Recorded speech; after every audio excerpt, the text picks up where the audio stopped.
Hola, muy buenas tardes a todos y bienvenidos a un nuevo programa del canal de Vicente Fuentes. Según ha informado la Mutual UFO Network, de siglas MUFON, el organismo más importante de investigación ovni del mundo, ubicado en Cincinnati, y gracias a la Ley de Libertad de Información de los Estados Unidos, que está en su constitución, bien, pues se han podido localizar más de 1.500 documentos en relación con los cuadros médicos de los testigos que aseguran haber estado en contacto con algún tipo de objeto volador no identificado, tanto en encuentros del segundo tipo, es decir, pues por ejemplo una vista de un aterrizaje, por ejemplo, como de un encuentro del tercer y cuarto tipo. Estoy hablando básicamente del fenómeno de los visitantes de dormitorio y de los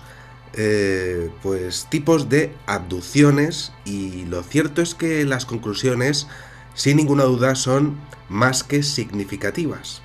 En estos documentos se avala el hecho de que efectivamente sí existen informes de testigos, fotografías, dibujos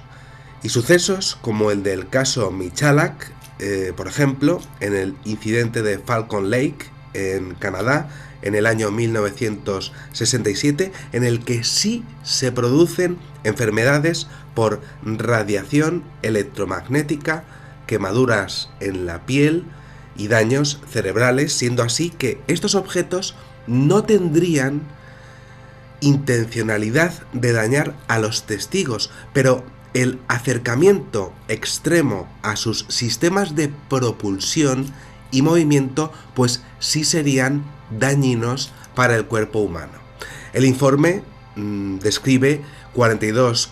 casos de archivos médicos y 300 casos no publicados en los que los seres humanos sufrieron heridas después de encuentros con vehículos anómalos que incluyen la palabra UFOs, es decir, ovnis en castellano,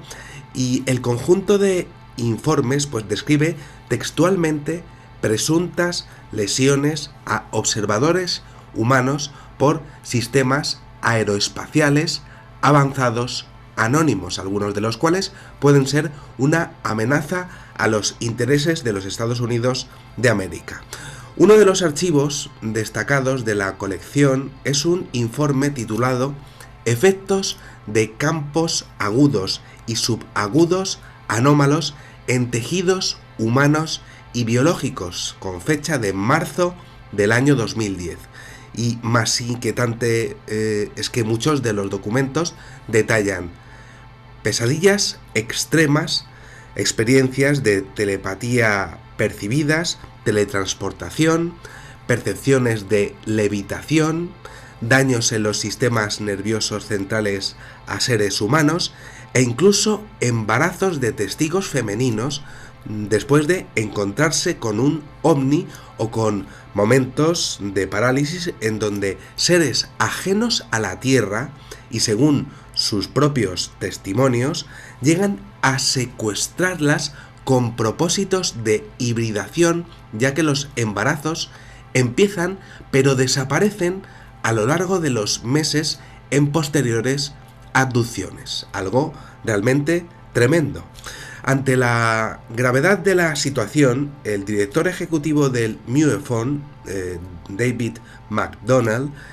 pues resulta que pasó varios días en la capital de los Estados Unidos, en Washington DC, hablando con senadores y congresistas sobre el fenómeno, y como The Mutual UFO Network puede usar sus recursos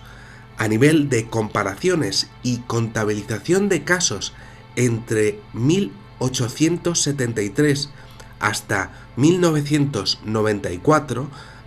pues ha ofrecido su ayuda al gobierno de los Estados Unidos en su búsqueda de respuestas a este problema tan profundo y desconcertante que tienen todos los gobiernos del mundo. Sea o no sea intencionado el tema de las consecuencias a una exposición a la radiación, lo cierto es que en mis investigaciones pues sí que aparece que dentro de la base de datos de esas 1500 páginas pues sí que aparece algo que ha pasado totalmente desapercibido y me parece que es algo gravísimo para el tema de lo que es pues la población mundial. Y es que los documentos exponen que existe un programa de identificación de amenazas aeroespaciales avanzadas. Sus siglas son AATIP, un programa secreto del Departamento de Defensa de los Estados Unidos dentro del Pentágono que fue confirmado y admitido efectivamente en junio del año 2021. Este programa de siglas, como decía, AATIP, es real y dio la razón a las declaraciones de un hombre llamado Luis Elizondo, el cual, y de forma autónoma, lo dio a conocer al público 4 años antes, después de haber renunciado a su puesto en el Pentágono como exdirector del programa. Elizondo, pues, publicó varios vídeos y el Pentágono, y ante la posibilidad de que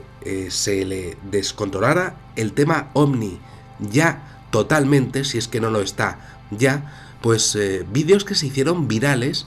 y bueno, pues ante la posibilidad de que todo ello, todo lo que pudiese sacar Elizondo de sus propios archivos, de sus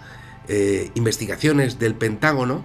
y todo ello afectase a la opinión pública, bueno, pues trató de desacreditarle, aunque, bueno, pues ya era tarde y la noticia llegó a todos los medios de comunicación en la desclasificación del año 2021, algo que fue incluso pues portada de The New York Times. Eso sí, sí que se puede aplicar que hubo una operación negra, una black op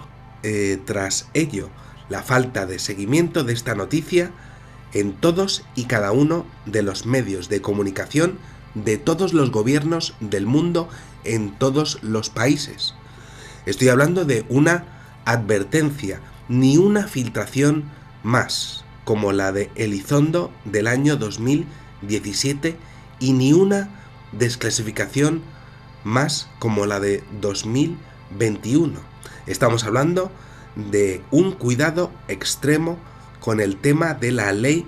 de la libertad de información, teniendo como base la seguridad nacional de los Estados Unidos de América. Básicamente, ¿cómo decirlo? Una amenaza, una operación encubierta, una orden de la gente de arriba, una operación de que no se publicara nada más.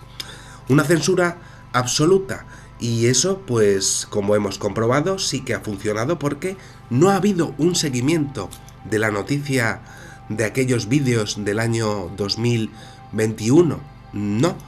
Más allá de estos tremendos escritos de los que estoy yo hablando ahora mismo, pues no ha habido un seguimiento por parte de la población y por parte de la prensa. Y estamos hablando de unos escritos que están hablando de la salud humana, ¿no? Pero en todos estos casos auténticos que se han desclasificado, realmente esto no ha llegado a la prensa. Por tanto, sí ha habido una operación encubierta de una total falta de seguimiento ante algo que es gravísimo, como es el tema de la salud humana, de la condición que tenemos los seres humanos cuando entramos en contacto con el fenómeno OVNI, tanto en lo que sería un acercamiento, pues más o menos podríamos decir un acercamiento de unos metros, como ya en una abducción. Bueno, esto es lo que os puedo comentar por el momento, y seguiré con esta investigación que desde luego es tremenda a nivel de la ufología. Nada más, espero que os haya gustado muchísimo este videoprograma y os espero en el siguiente. Muchísimas gracias y que sepáis que en una vida hay muchísimas vidas. Adiós.